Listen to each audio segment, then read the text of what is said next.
भूत प्रेत के किस्से सुनने में बेहद रोमांचक और दिलचस्प लगते हैं, लेकिन क्या हो जब ये किस्से सिर्फ किस्से न रहकर एक हकीकत की तरह आपके सामने आए। आज की युवा पीढ़ी भूत और आत्माओं के होने पर विश्वास नहीं करती, लेकिन जिस पर आप विश्वास नहीं करते वो असल में है ही नहीं। ये तो संभव नहीं है ना। आज हम ऐसे ही भूतहा स्थान से आपका परिचय करवाने जा रहे हैं जिसके बारे में कहा जाता है कि इसका निर्माण स्वयं एक आत्मा ने किया था। जोधपुर, राजस्थान स्थित बावड़ियों के किस्से स्थानीय लोगों में बहुत मशहूर हैं। यहाँ पानी की कई बावड़ियां हैं जिनमें से एक के बारे में कहा जाता है कि उसे भूत ने बनवाया था। जोधपुर से लगभग 90 किलोमीटर दूरी पर स्थित रठासी नाम का एक ऐतिहासिक गांव है।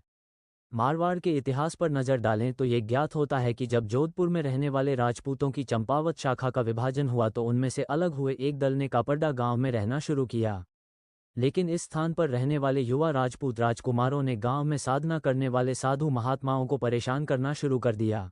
उन राजकुमारों से क्रोधित होकर साधुओं ने उन्हें श्राप दे दिया कि उनके आने वाली पीढ़ी इस गांव में नहीं रह पाएगी। साधुओं के श्राप की बात जब राजकुमारों ने अपने घर में बताई तो सभी भयभीत हो गए और उस गांव को छोड़कर चले गए। इस गांव को छोड़कर वह जिस गांव में रहने के लिए गए उस गांव का नाम है रठासी गांव। ये जोधपुर से लगभग 90 किलोमीटर की दूरी पर स्थित एक ऐतिहासिक गांव है। इस गांव में एक बावड़ी है जिसके बारे में कहा जाता है कि वो भूतों के सहयोग से बनी है, अर्थात उस बावड़ी को बनाने में भूत प्रेतों ने गांव वालों की सहायता की थी। ठाकुर जयसिंह के महल में स्थित इस बावड़ी को देखने के लिए लोग दूर दूर से आते हैं।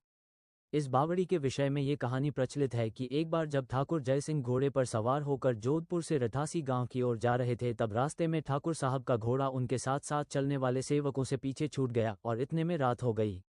राजा का घोड़ा काफी थक चुका था और उसे बहुत प्यास लगी थी।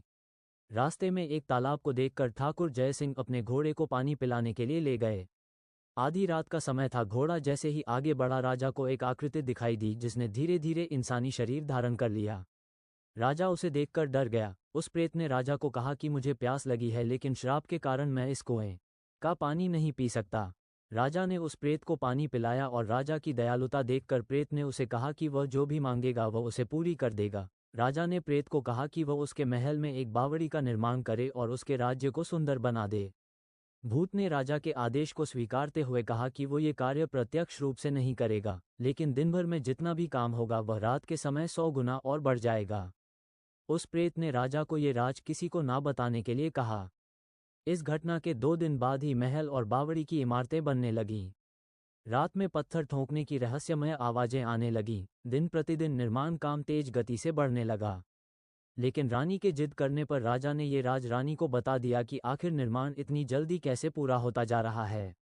राजा ने जैसे ही यह राज रानी को बताया सारा काम वहीं रुक गया। बावड़ी भी ज्यों की त्यों ही रह गई।